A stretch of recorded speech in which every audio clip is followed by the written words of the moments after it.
नमस्कार, हमारे चैनल में आपका स्वागत है। आज मैं एक और वीडियो के साथ वापस आया हूं, जो वास्तव में सभी नेपालियों के लिए एक बुरी खबर है। इस वीडियो में हम नेपालियों के लिए दो बुरी खबरों को कवर करेंगे। सबसे पहले हम नेपाल की भ्रष्टाचार की खबरों के बारे में चर्चा करेंगे, वर्तमान रिपोर्ट पर इसकी स्थिति पर चर्चा करेंगे, और दूसरा नेपाल की आग की घटना से संबंधित होगा। पूरा वीडियो देखें। लेकिन आज का वीडियो शुरू करने से पहले मैं चाहता हूं कि आप हमारे चैनल को सब्सक्राइब कर लें। अगर आप हमारे चैनल पर नए हैं तो अधिक समय बर्बाद किए बिना आज का वीडियो शुरू करते हैं।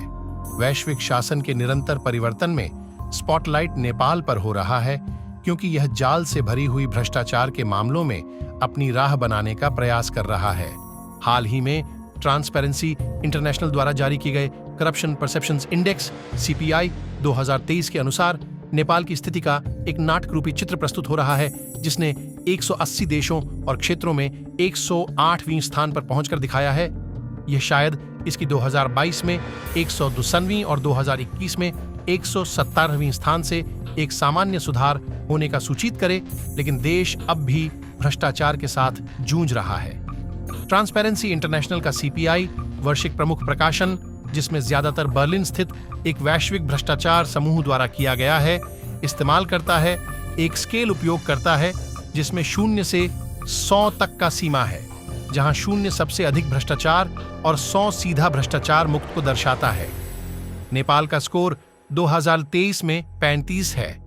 पिछले वर्ष से एक अंक बढ़ा, जिससे इसे भ्रष्टाचार से भरा देशों के श्रेणी में रखा जाता है, जैसा कि इस भ्रष्टाचार प्रतिरोध दल ने कहा।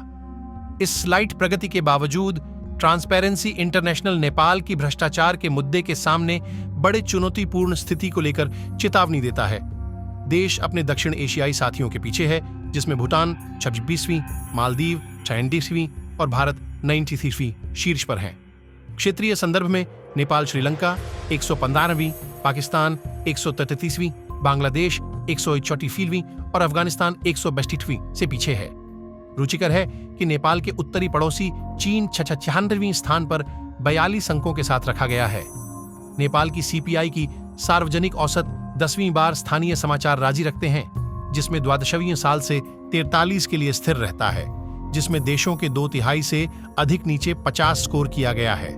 यह ट्रांसपेरेंसी इंटरनेशनल के अनुसार गंभीर भ्रष्टाचार समस्याओं की सूचित करता है। डेनमार्क ने CPI का शासकपन बनाए रखा है, 90 के स्कोर के साथ 6ठी बार शीर्ष पर होकर। फिनलैंड और न्यूजीलैंड यही के साथ आते हैं, जिनमें 47 और 85 के स्कोर हैं। इस रिपोर्ट के अनुसार ये देश न्याय प्रणालियों में सुचारू रूप से कारगर हैं।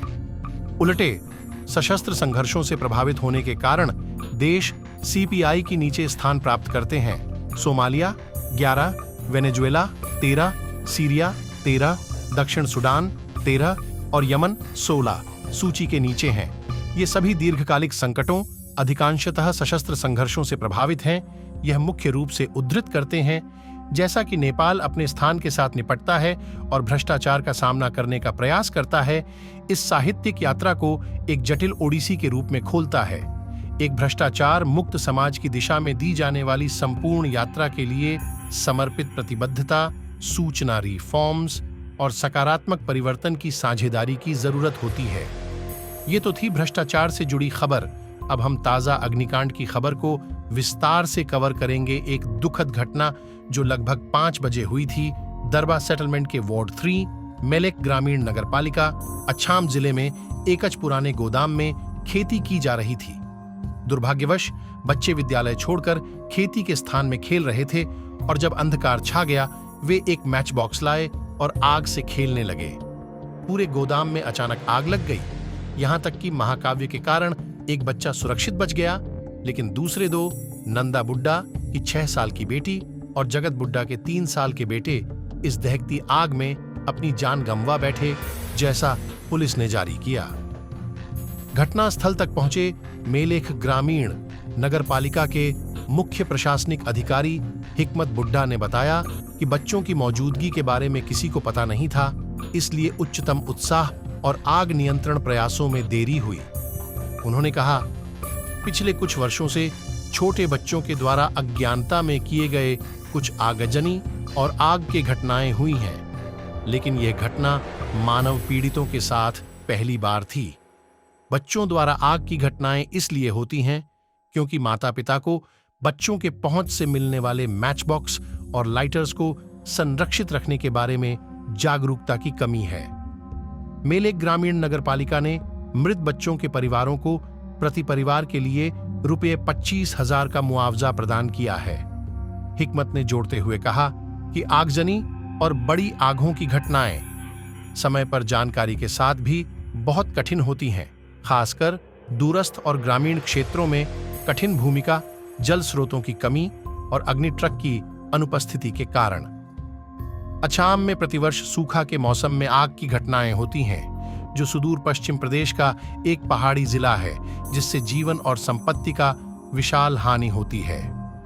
हालांकि स्थानीय इकाइयां और अन्य संबंधित प्राधिकृतियां हमेशा तैयार नहीं रहती हैं, उन्हें अच्छे तरीके से बनाया नहीं गया है और उनमें आग की घटनाओं का सामना करने के लिए प्रशिक्षित मानव संसाधन नहीं है।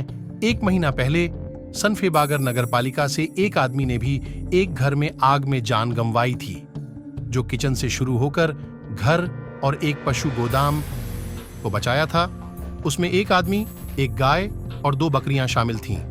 अछाम में 10 स्थानीय इकाइयां हैं। अछाम के जिले पुलिस कार्यालय के सूचना अधिकारी राजेंद्र सौद अनुसार मंगलसेन नगरपालिका ही ऐसी जिले में एक आग ट्रक साथ रखने वाली एकमात्र स्थानीय इकाई है। जिले में बहुत से आग लोगों को बोन फायर में गर्म करने, पकाने, बच्चों की असावधानी और इलेक्ट्रिकल शॉर्ट सर्किट की वजह से हुई है।